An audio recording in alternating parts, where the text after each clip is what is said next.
And out on Christmas Eve's Eve, it's Festivus for the rest of us. Festivus for the rest of us. So again, are we getting some good ones in? You're complaining about your bosses because today is the day that you can, and maybe you can't do it in person, but we can do it for you. Mm-hmm. And this is like delicious tea that we get a drink from across the Mile High City. Yeah. I don't know your work situation. No. But I know you're mad at somebody, so let them have it. Do you want, now we love all listeners, right? Like Mike Tomlin says, we'll treat all of you, what does he say? Fairly but not equally? Just like Mike Tomlin. Yeah, I don't know what that is. I just had a Jameis Winston moment. I just think we were prepared. You know, one thing my trainer, he told me, he said, what did he say? He just told us to be prepared. That was my Jameis moment right there, not remembering what Mike Tomlin's quote was. What did Tomlin say? He just said to be prepared. But do we want a text? We have a grievance from a Chiefs fan that's responding to something you just said about referees. Go for it. Go for it. Here's my grievance. Personalities complaining about Chiefs games and officiating. Well, it's not just us. Do you see the internet? Calls go both ways. Were you watching at the beginning of the season when Juwan Taylor kept getting called for lining up too far back? They sometimes make a point. It goes both ways. Rico, the Chiefs fan. Rico. Merry Christmas. I wonder if Happy it's holidays. Uncle Rico. But Can you throw a football over mountains? let me talk to Rico for a second, Cease. Juwan Taylor was getting flagged because he was doing something illegal. You see how that works? Right. So if you do something illegal, you get flagged. Now, when you do something that's very questionable or, not illegal at all and still get a flag thrown, that's where fans are upset with you, Rico. I hope I clarified that enough for you. Yeah. And like I said, we like you, Rico. Great. We appreciate you Hey, tuning you in. responded in. That's great. You can't have your cake and eat it too. Yeah, Chiefs fans are an interesting lot, that's for sure. And hey, go try to win 3 in a row. But yeah, we'll see. We'll see. I never doubt or bet against Pat Mahomes. But yeah, man, if you can't see that your team benefits from the refs giving you games, then I'm sorry, you're a Chiefs fan. All right, want to get to Avs goalie numbers, but real quick, another text airing some grievances. Not throwing any names on it, so I won't say anything. My Xmas bonus last year was $1,200. This year, I got a blanket. Yeah, that's a big drop-off, right? Ooh. I don't know what company you work for, what business you're in, but maybe that's a sign that you should dust up the old resume. That's what I would do if I were in the situation. Yeah, start updating that thing. Yeah. So it's time to be looking for a new gig. Yeah, and there's a backstory there. We'll have to. There has to be. Be curious there about. Has to be. Yeah. All right, keep sending them in. Like I said, I'm having too much fun reading about your complaints and airing them on your behalf. 303-713-1043. That is the RamosLaw.com text line. All right, I got some numbers from the Lumberyard. That's what we're calling the Avs goaltending room now. Lumberyard. With Wedgwood and Blackwood, McKenzie and Scott. They've won 3 in a row. McKenzie Blackwood got the dub last night. He's 2-1 as an Avs goalie, or 3-1. I think last night gave him his third one. How about this, Cease? He has stopped 97 of the 103 shots he's faced. That's a .941 save percentage. That will get it done. Anything north of 900 is exactly what you're looking for. And Wedgie, well, he's been good in spot duty as well. Remember, Scott came sooner. So Wedgwood has 6 games as an Avs goaltender, and he has only allowed 11 goals in 173 shots that he has faced. So it's gone from 4 goals in the first 6 shots to 11 goals in 173 shots with your backup goalie and a .941 save percentage as an Avs goaltender for McKenzie Blackwood. We wondered if this was the answer. Did they figure it out?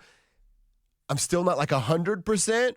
But I'm certainly walking towards that 100%. Well, they're better than they were with Georgie and Ananen. Yeah. That's what they are. So you ask, I don't know if they've quite figured. No, I think they figured out in the way that they could. Okay, that's fair. I don't think there's another goalie answer out there. Like these are the goalies. You're going with the Lumberyard. Mm-hmm. And I love now because the pressure's back on the offense, which is they're really good at most nights. And McKenzie Blackwood said it after their last contest of hey, if we take care of business in the net, then we know we can go out there and score with anybody. Mm-hmm.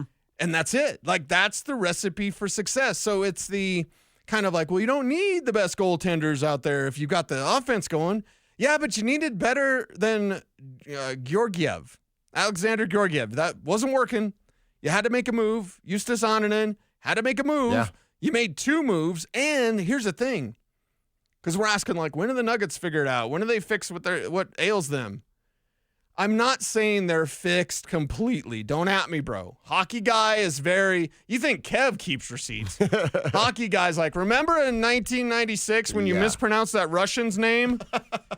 Yeah, so hockey guy, receipt guy, I got you. Don't at me. But don't you feel like they've fixed it in the way that they could? And it's December. Mm-hmm.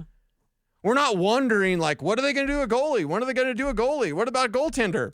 No, they fixed it.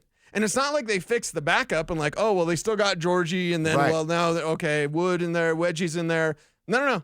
They fixed the starter and the backup. Mm-hmm. You're good. It's something that I really admire about what Chris McFarland and Jay Sakic did. Yes, very much so. No, it's not working. We need to address it sooner rather than later. Not just sit on our hands and wait to see what the market does or what other teams are interested in doing. No, this is about us and fixing ourselves so that we're a real contender moving forward. And what they did, now, I don't think this is the case, but what they did is set themselves up to go, oh, it didn't work? We took our bat off of our shoulder, swang and missed. Well, guess what we're going to do? Take the bat off the shoulder again and swing before the deadline. Like I said, I don't think they have to because of what the lumberyard's looking like, but it gave them the room and flexibility to do that. As we sit here on December, what are we on, 23rd? And Calvin Booth is still sitting on his hands over on the other side of the arena, down the street at Ball Arena. Right. You know, you love to see it. And I would love to see that. Like, make a trade right now, Calvin, because you need chemistry to be a part of this. You don't need them to figure it out post-All-Star break. You need them to have it figured out post-All-Star break so you can make your postseason run. Yes, so Chris McFarland was basically like the cop in Die Hard. I need it now. Yeah. Now, blankety blank, now. Yeah. They're turning my car into Swiss cheese. So, yeah, you love to see it because it's that almost self-scouting, knowing what you want to be, knowing your identity. Again, I'm not stuck on the Broncos, but I'm kind of stuck on the Broncos. Who are they? I'm not stuck on the Nuggets, but I'm kind of stuck on the Nuggets. Who are they? Where's your identity at? The Avs have the identity, so it makes it easy. Somebody asked me, I think it was one of my friends texted me. It was Bill. Bill, shout out Bill if you're listening. What's up, Bill? And he was like, why are the Steelers so good at scouting? And I'm like, because they know who they are. Mm-hmm. They know who they are. They're picking the same players year in and year out. Yes. They just have different names. Exactly. But they go, this is the skill that you need because this is who we are. Mm-hmm. The Broncos, the Nuggets, the Rockies, they're like, who are we? The Avs know who they are. Yeah.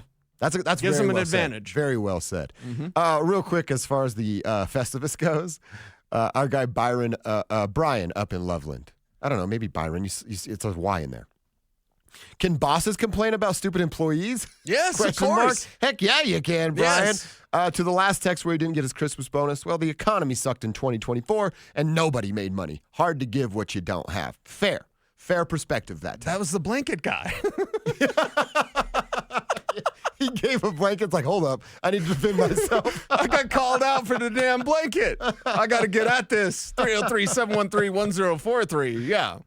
The text line's open for all. Yeah. You, if you're the employer, you can complain. If you're the employee, you can complain. 2025, things looking up. That's right. Christmas bonoses might be a little better next year, girl. Let's hope. Knock on wood, right? Biggie asked me the other day, he's like, why do you call everybody girl? Is that like a movie quote? I was like, I mean, I just do it. I don't know. It's like you don't take offense, do you? No, like, I think it's funny. What's up, girl? Yeah. Like, Kev's a girl. Like, I just say it. I don't. But Biggie was like, is that because it's like you're taking a shot at them? No. He was just like, is that a movie quote? I don't know because he wants to be up on the movie quote. Yeah. So when I say I seen it or whatever, all the quotes that we say on this show, you can nod your head in agreement. Why Cecil call everybody girl? I don't know. I just do. Yeah, just something you do. I like it. Everybody has their own little quirk, right? Yeah. I say ESPN. You know what I mean? Like, it's just a stupid little thing. However. I've said my whole life, yeah. Now I say the stuff that you say. And I say the stuff that you say. Now people are around the Mile High City saying, however. That's right. That is exactly how it works. All right, we know the Broncos didn't back into